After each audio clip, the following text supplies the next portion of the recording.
এই সময় এসে মানুষকে আর ডাকা হয় না, ডাকলেও হয়তো সাড়া মেলে না, বড় নিজের ভেতরটাকে ছোট মনে হয়।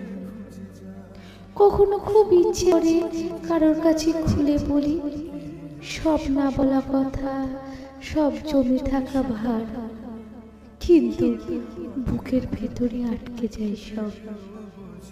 কারণ অভিজ্ঞতা শিখিয়ে দিয়েছে কিছু কান শুধু শুনে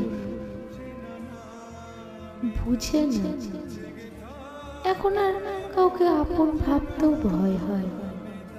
ভয় হয় যদি আপন বলে ধরে নিই আর সেও ভেবে ফেলে আমি খুব সহজ। মানুষের ভেতর এখন কেউ থাকে না, সবাই যেন মুখোশ পরে হাঁটে। নিজেকে গুটিয়ে রাখাটাই নিরাপদ এখন। নিজের ভেতর যেভাবে থাকা যায় তেমন আপন কেউ আর বাইরেটাও বোঝে না।